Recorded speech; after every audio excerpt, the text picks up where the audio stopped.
And I believe that's true. Of course, Grosse Ile also was before here because they came through Grosse Ile. But one of the things that people might not realize, because they have busy lives and this is not their main focal of their day-to-day duties, is this also happens to be one of the most desecrated sites from the Irish famine, from the Great Hunger.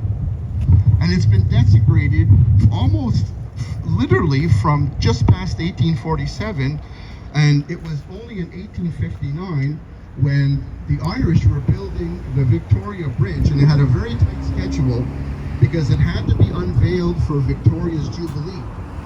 So when the Irish started finding bodies, they said, whoa, we're not rushing through until there's a suitable memorial at somewhere in this site for the 6,000 people who perished. Now, there's not necessarily 6,000 under our feet, but the 6,000 is the story of those who came to Montreal, which started at the Wellington Basin, which my very good friend Donovan King will be able to entertain and educate you at the same time with some fantastic stories, which I'll let him get because he's more fun than I am.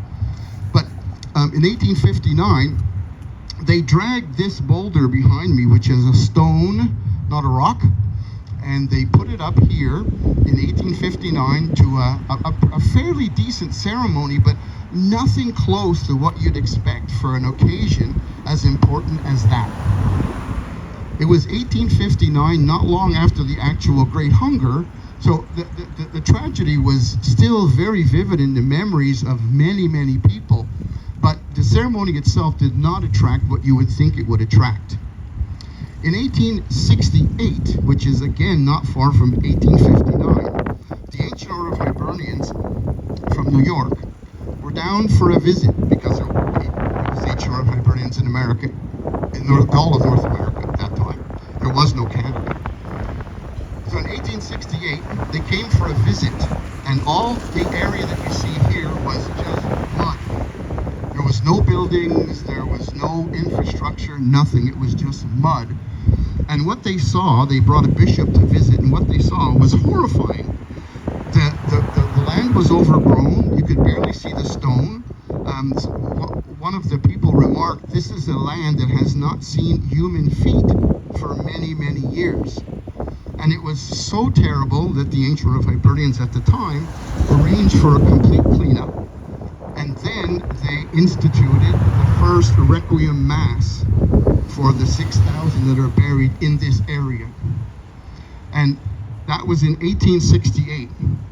The following year, instead of doing we did the Requiem Mass as long as we could, and then we started doing Mass from St. Anne's Church, and following the Mass, we would walk here, and we would have another ceremony here. And we've done that every single year from that day until this very day. And where's my sons, who usually say, I must have been really young for the first one.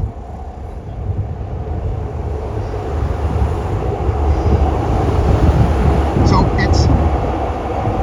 that was in 1868, and we've been doing the Walk to the Stone, or the March to the Stone, as it should properly be known, ever since. But in between, that's only once a year. Once a year. We assemble at this site, and it's different almost every year.